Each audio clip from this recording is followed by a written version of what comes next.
நாமத்திற்கு பரிசுத்தமும் கனமும் உண்டாவதாக. மீண்டுமாக இன்னொரு செய்தியோடு உங்களை சந்திப்பதிலே நான் மிகுந்த மகிழ்ச்சி அடைகிறேன். ஹோப் டிவி நேயர்களுக்கு கர்த்தருடைய ஆசீர்வாதம் கிடைக்கும்படியாக நான் ஜெபிக்க போகிறேன். செய்தியை கேட்டுக்கொண்டிருக்கிற ஒவ்வொரு பிள்ளைகளோடும் கர்த்தர் பேசுவாராக.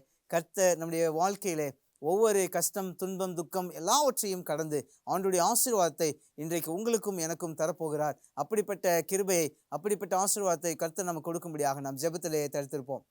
இந்த நாளின் செய்திகள் முழுவதுமாக நாம் எதை கேட்டுக்கொண்டிருக்கிறோம் சொன்னால், தேவனுடைய அன்பு, த காட்ஸ் லவ். கர்த்தர் நமக்காக தம்முடைய அன்பை கொடுத்தார் என்று சொல்லி யோவான் 3:16 மேற்கோளாக காட்டி நீங்கள் நானும் இந்த செய்திகளை கேட்டுக்கொண்டிருக்கிறோம். தேவன் தம்முடைய ஒரே பேரான குமாரனை விசுவாசிக்கிறவனோ அவன் கெட்டு போகாமல் நித்திய ஜீவனை அடையும்படி அவரை தந்தருளி இவ்வளவாய் உலகத்தில் அன்பு கூர்ந்தார். நான் நித்திய ஜீவனை அடையும்படியாக கர்த்தர் அவருடைய அன்பை, அவருடைய குமாரனை எனக்காக கொடுத்தார் என்ற தலைப்பின் கீழாக நீங்கள் நானும் செய்திகளை கேட்டுக்கொண்டிருக்கிறேன். ஒவ்வொரு நாளின் செய்தியும் நமக்கு பிரயோஜனமாக இருந்திருக்கும் என்று சொல்லி கர்த்தருக்குள் விசுவாசிக்கிறேன். இந்த நாளின் தலைப்பு என்னவென்று சொன்னால், லவ்விங் காட் ரிக்வயர்ஸ் சாக்ரிஃபைஸ். நான் தேவனை நேசிக்க வேண்டும் என்று சொன்னால் என்னுடைய வாழ்க்கையிலே நான் தேவனுக்காக தியாகத்தை செய்கிறவனாக இருக்க வேண்டும்.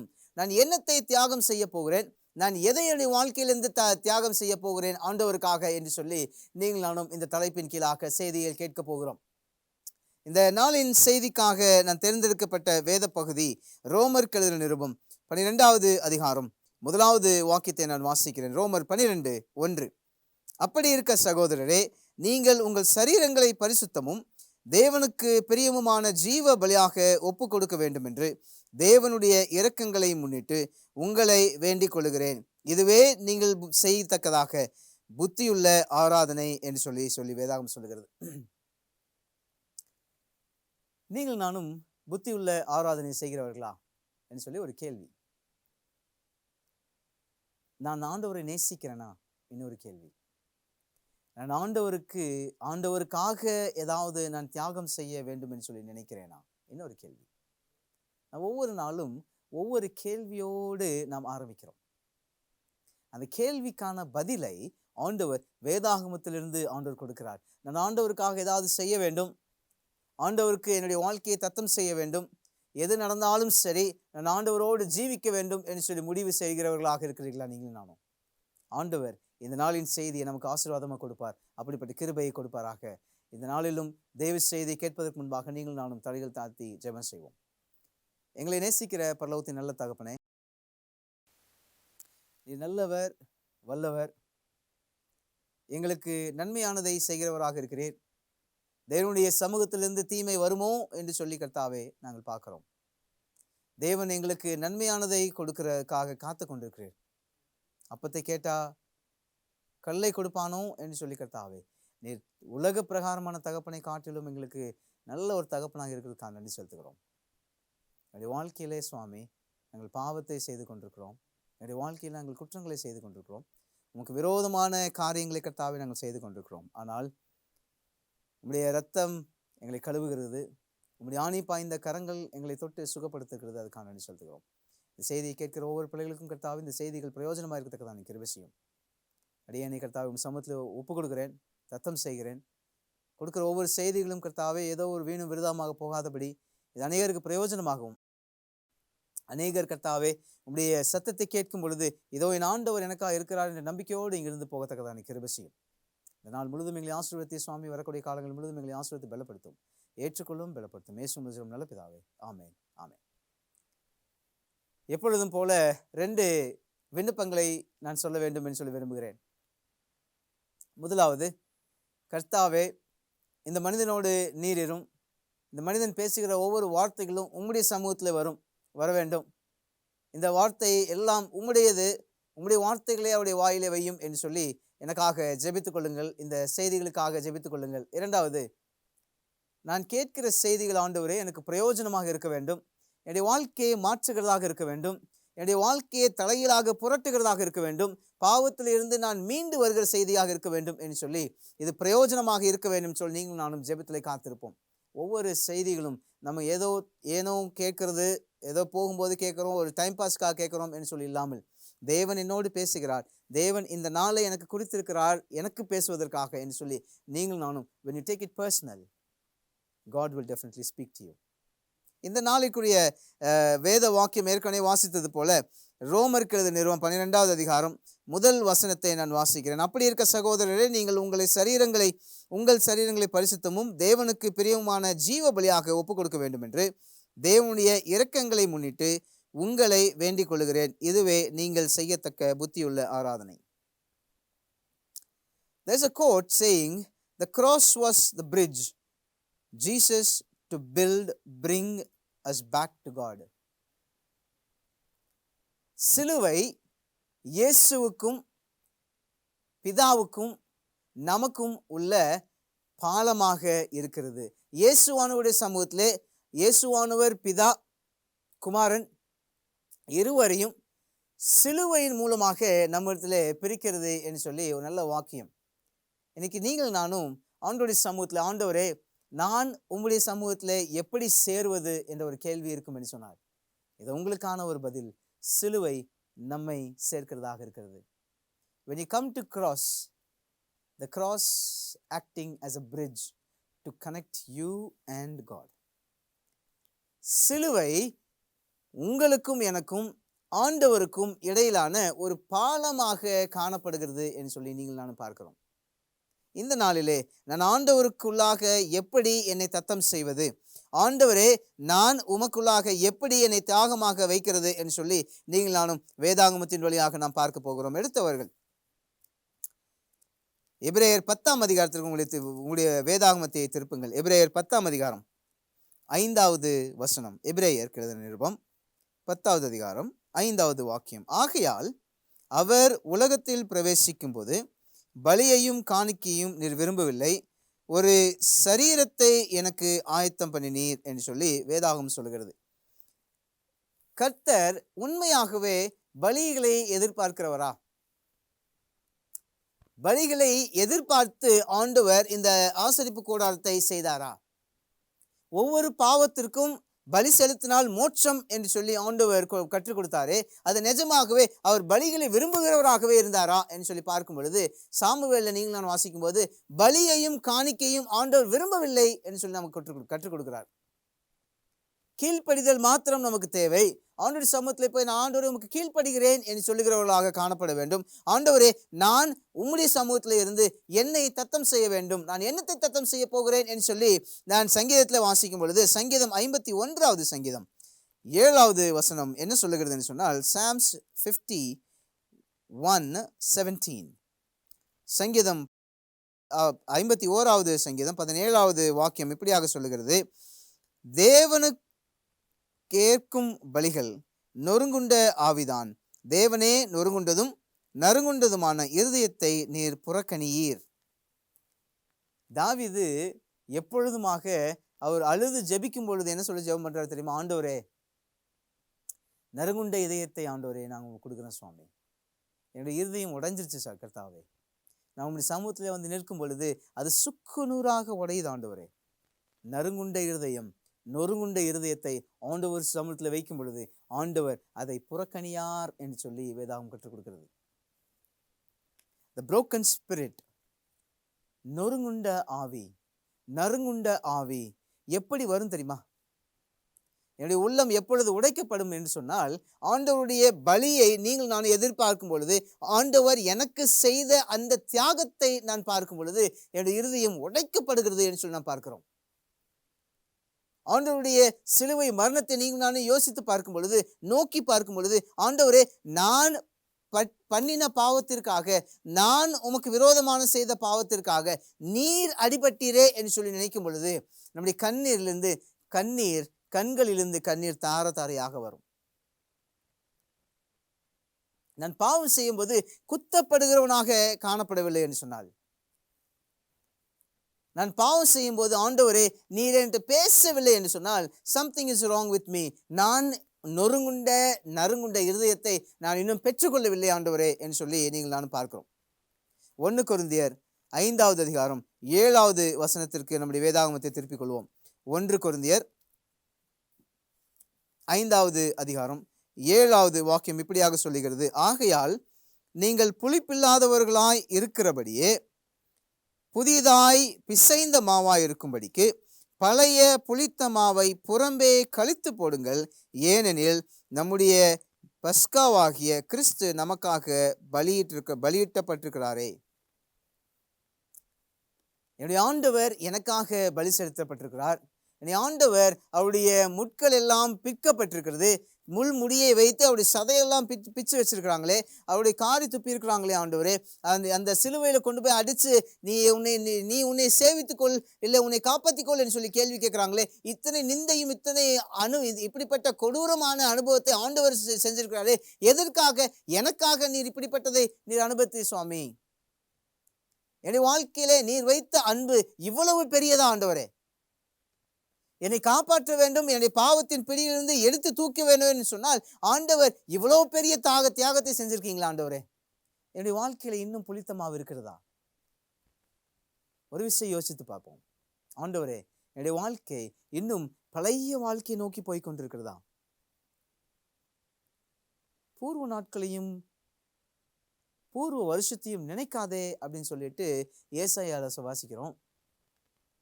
ஒரு இடத்துல பூர்வ காலத்தையும் ஆதிகால வருஷத்தையும் நினைத்து பாருங்கள் என்று சொல்லி ஒரு வசனம் இருக்குது. இது ரெண்டையும் நான் எப்படி ஆண்டவரையும் நான் புரிஞ்சுக்கிறது?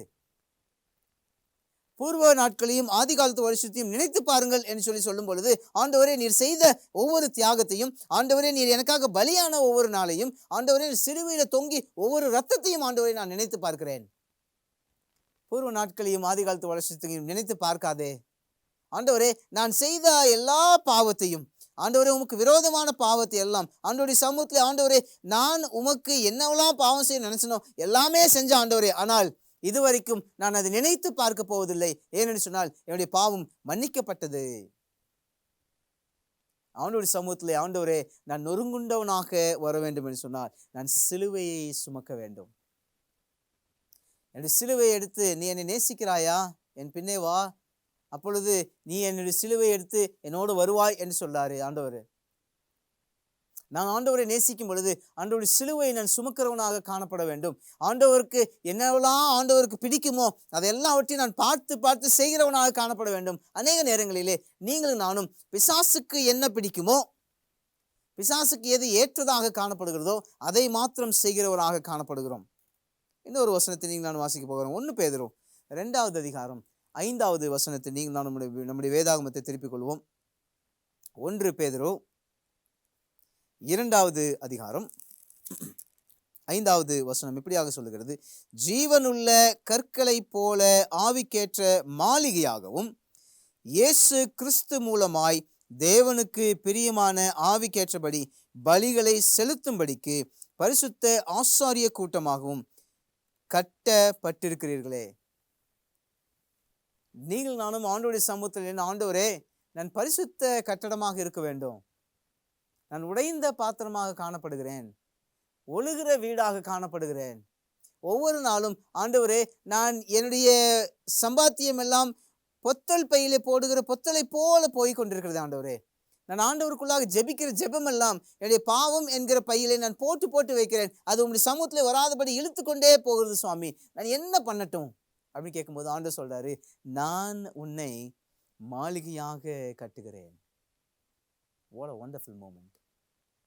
நான் உடைஞ்சு போன கட்டடமாக இருக்கும் பொழுது, நான் பாவத்திலிருந்து வெளியே வரும் பொழுது, நான் ஆண்டவருடைய சமூகத்திலே நான் எல்லா பாவத்தையும் விட்டு விடுகிறேனே, நான் எல்லா பாவத்தையும் ஆண்டவருக்காக நான் தியாகம் செய்ய போகிறேன். ஒருவேளை என்னுடைய உள்ளத்தை ஆண்டவரே நான் நிறைய வஸ்துகளை வைத்து நான் அடைச்சி வச்சிருக்கிறேன் சுவாமி, நான் இன்னைக்கு இந்த வஸ்துகளை எல்லாம் தூர தூக்கி போட்டு நீர் உள்ள வரும்படியாக என்னுடைய கதவை திறக்க போகிறேன் ஆண்டவரே.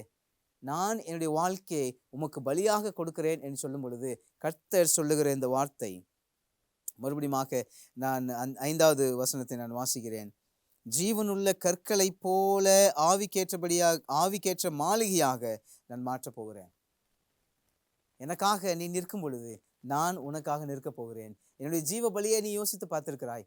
நான் உனக்காக மரித்தேன் என்று நீ ஆராய்ச்சி செய்திருக்கிறாய். நான் உனக்காக மரித்தேன், அதனாலே நீ எனக்காக வர வேண்டும், நான் எனக்காக ஜீவிக்க வேண்டும் என்று சொல்லி யோசிக்கிறாயே.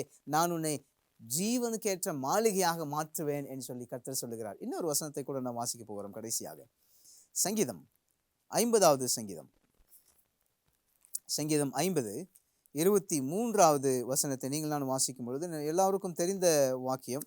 சங்கீதம் 50:23, கிளீன் மை ஹார்ட், சுத்த இருதயத்தையும் நிலைவரமான ஆவியையும் என்னுள்ளே சிருஷ்டியும். சங்கீதக்காரனாகிய தாவீது ஒவ்வொரு முறையும் பாவத்தில் ஈடுபடும் பொழுது அல்லது ஒவ்வொரு முறையும் ஆண்டவருடைய சமூகத்தில் வரும் பொழுது அந்த பாவம் எப்படிப்பட்டதாய் இருக்கிறது என்று சொன்னால் அவனுடைய வாழ்க்கையில அநேக காரியங்களை பிரித்து எடுக்கிறதாக காணப்படுகிறது. அவனுடைய இருதயம் ஆண்டவருடைய சமூகத்திலே நொறுங்குண்ட இருதயமாக இல்லை, நறுங்குண்ட இருதயமாக இல்லை. ஆனால் எப்படியாவது ஆண்டவருடைய சமூகத்திலே போக வேண்டும் என்று சொல்லி யோசிக்கும் பொழுது அவன் சொல்லுகிறார். சங்கீதம் 50வது சங்கீதம் 23வது சங்கீதம், ஸ்தோத்திர பலியிடுகிறவன் என்னை மகிமைப்படுத்துகிறான், தன் வழியை செவைப்படுத்துகிறவனுக்கு தேவனுடைய ரட்சிப்பு வெளிப்படுத்துவேன் என்று சொல்லுகிறது. 51:10, தேவனே சுத்த இருதயத்தை என்னில் சிருஷ்டியும், நிலைவரமான ஆவியை என் உள்ளத்தில் புதுப்பியும் என்று சொல்லி சொல்லுகிறாரு. 50வது அதிகாரத்துல ஆண்டவர் தாவீது சொல்றாரு, ஆண்டவரே என்னுடைய வழியை செவைப்படுத்துங்க சுவாமி. வாலிபன் தன் வழியை எதனால் சுத்தம் பண்ணுவான்? இப்படிய வார்த்தையினால் தானே. சங்கீதம் 119. நம்முடைய வழியை எதனால சுத்தம் பண்ண போகிறோம்? கர்த்தர் தாவீதோடு பேசும் பொழுது சொல்றார், ஸ்தோத்திர பலியிடுகிறவன் என்னை மகிமைப்படுத்துகிறான், தன் வழியை செவ்வைப்படுத்துகிறவனுக்கு தேவனுடைய ரட்சிப்பு வெளிப்படுத்துகிறது. இன்னைக்கு நீங்கள் நானும் ரட்சிப்பை பெற்றுக்கொள்ள வேண்டும் என்று சொல்லி விரும்புகிறோமா? இன்னைக்கு நீங்கள் நானும் ஆண்டவருடைய சமூகத்திலிருந்து ஆண்டவரே இன்னைக்கு ரட்சணிய நாள், இந்த ரட்சணியினாலே எனக்கு ரட்சிப்பு கொடுங்க சுவாமி அப்படின்னு சொல்லி கேட்கிறோமோ? நாம் கேட்கிற காரியங்கள் நிறைவேற வேண்டும் என்று சொன்னால் ஒரே ஒன்று, turn your life, change your way, look upon God, call upon Jesus, go to cross, God will heal you. என்னுடைய வாழ்க்கையிலே நல்லது நடக்க வேண்டும் என்று சொன்னால் என்னுடைய வாழ்க்கையை திரும்ப வேண்டும், என்னுடைய வழியை செவையாக வேண்டும், ஆண்டவருடைய சமூகத்திலே என்னுடைய கண்களை ஏறெடுத்து பார்க்க வேண்டும், சிலுவையிட்ட போக வேண்டும். நான் சிலுவையிட்ட போவேன் என்று சொன்னால் என்னுடைய வாழ்க்கை முழுவதுமாக மாறுகிறது. யாக்கோபு எங்க போய் மாத்துச்சு தெரியுமா? அவன் பேரு யாக்கோபு. இஸ்ரவேல் என்று மாறும்போது அவன் எங்க இருக்கான்னு சொன்னா ஆண்டவருடைய பாதத்திட்ட இருக்கிறான். நான் போக விடு, என்னை போக விடு, வெளிச்சம் வந்துடுச்சு, பகலாயிடுச்சு, என்னை போக விடுனா நோ, என்னை ஆசீர்வதித்தால் ஒழிய நான் உம்மை போக விடேன். ஆண்டவரை காலை கெட்டியமாக பிடிச்சிட்டு அவன் கேட்குறான், நீ யூ பிளஸ் மீ காட். நீங்கள் எத்தனை பேர் ஆண்டவருடைய சமூகத்தில் காலை கட்டி பிடிச்சிட்டு ஆண்டவரே எனக்கு ரட்சிப்பை கொடுங்க சுவாமின்னு கேட்குறோம்? எத்தனை பேர் ஆண்டவருடைய சமூகத்தில் போய் ஆண்டவரே என்னுடைய வழியை செவைப்படுத்தும்படியாக என் வழியை மாற்றுங்க ஆண்டவரே என்று கேட்கிறோம்? இன்னைக்கு நீங்கள் நான் கேட்க வேண்டிய ஒரு காரியம், Lord change my way, Lord create a new heart in me. ஆண்டவரே என்னுடைய இருதயத்தை திருப்புங்க சுவாமி, என்னுடைய இருதயம் உமக்கு நேராக இருக்கட்டும் ஆண்டவரே. நான் எப்பொழுதெல்லாம் ஆண்டவருடைய சமூகத்தில் நான் போய் என்னுடைய நொறுங்குண்ட இருதயத்தை கொண்டு போய் கொட்டணும், அப்பொழுது ஆண்டவர் சந்தோஷப்படுகிறார் என்று சொல்லி நீங்கள் நானும் பார்க்கிறோம். நான் பாவத்துக்கு மரிக்க வேண்டும், நீதிக்கு உயிர்ப்பிக்க வேண்டும். நான் பாவத்துக்கு மரிக்கும் பொழுது கர்த்தர் சந்தோஷப்படுகிறார். நான் பாவத்திற்கு மரிப்போம், கர்த்தர் சந்தோஷப்படுவார், பரலோகமே சந்தோஷப்படட்டும், கர்த்தர் நம்மை ஆசீர்வதிப்பார். நம் ஜெபம் செய்வோம். நேசிக்கிற ஆண்டவரே, நான் பாவி என்று சொல்லி நாங்கள் ஒத்துக்கொள்கிறோம். எங்களுடைய பாவத்தை கர்த்தாவே மாற்றுவதற்கு ஒரே ஒரு வழி, நீர் மாத்திரம். சிலுவையிலே நீர் மரித்தீர் எங்களுக்காக. சிலுவையிலே ஆண்டவரே உங்களுடைய இரத்தத்தை சிந்தினீர் எங்களுக்காக மாத்திரம், எனக்காக மாத்திரம் சுவாமி. இப்படி சமூகத்திலே நாங்கள் நிற்கும்படியாக நீர் கொடுத்த நல்ல கிருபைக்காக ஸ்லாக்கியத்துக்காக நன்றி செலுத்துகிறோம். செய்தி கேட்ட ஒவ்வொருவரையும் கர்த்தாவே நீர் ஆசீர்வதியும். செய்தி எங்களுக்கு பிரயோஜனமாக இருந்திருக்கும், எங்களுடைய வாழ்க்கையை மாற்றப்போகிறதாக இருந்திருக்கும் என்று சொல்லி கர்த்தருக்குள் நாங்கள் விசுவாசிக்கிறோம். கேட்ட ஒவ்வொரு பிள்ளைகளுடைய வாழ்க்கையில ஒரு மாற்றத்தை கொண்டு வாருங்க. உம்மை நேசிக்கிற பிள்ளைகளாக மாற்றுங்க, அநேகரை நேசிக்கிறவர்களாக மாற்றுங்க, அவருடைய வாழ்க்கையிலே தியாகத்தை செய்கிறவராக மாற்றுங்க சுவாமி. உயிரே போனாலும் என்னுடைய குடும்பமே போனாலும் நான் ஆண்டவருக்காக நிற்பேன் என்ற ஒரு நிச்சயத்தை கர்த்தாவே அவங்களுக்கு கொடுங்க. அடியனோடு இருந்தது நல்ல தேவக்கான நன்றி செலுத்துகிறோம். பலத்தை கொடுத்த நல்ல தேவக்கான நன்றி செலுத்துகிறோம்.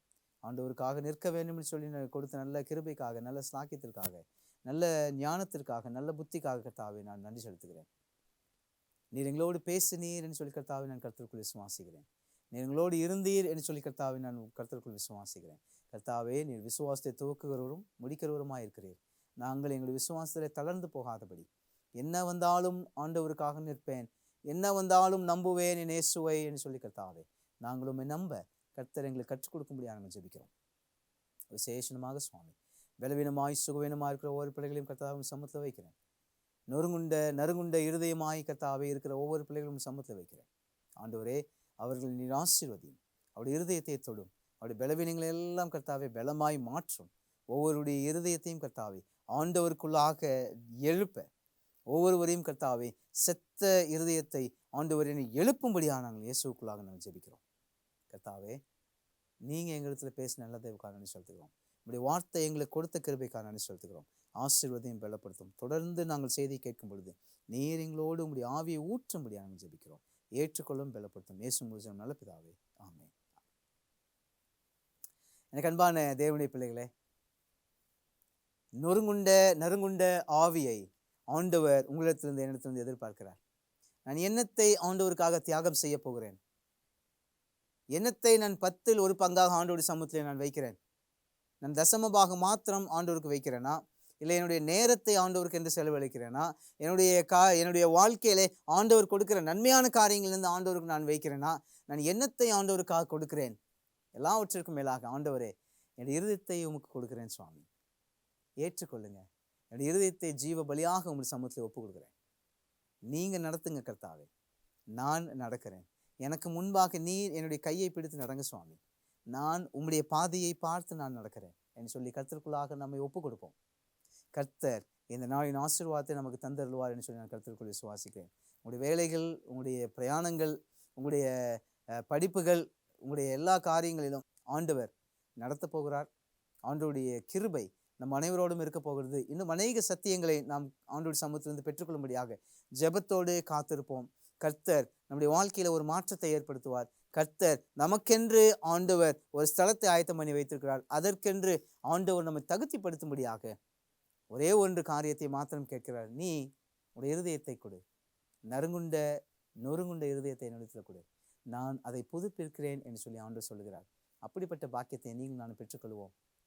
பரலோகத்தின் பிரஜைகளாக பரலோகத்திலே ஆண்டவருடைய சமூகத்திலே போய் நிற்கும் பொழுது, ஆண்டவரே, நான் இருதயத்தை கொடுத்தேன் சுவாமி, நீர் பரலோகத்தையே கொடுத்தீர் என்ற சந்தோஷத்தோடு நீங்கள் நானும் ஆண்டவருக்குள்ளாக நிற்போம்.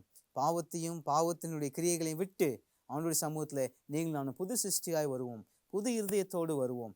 ஆண்டவருக்கென்று பலியாக நம்மை ஒப்பு கொடுப்போம். கர்த்தர் அந்த பலியை ஆண்டவருக்கென்று சுகந்த வாசனையாக ஆண்டவர் மாற்றப் போகிறார். சுகந்த வாசனையாக நீங்கள் நான் இருப்போம். கர்த்தர் நம்மை ஆசீர்வதிப்பாராக. ஆமென்.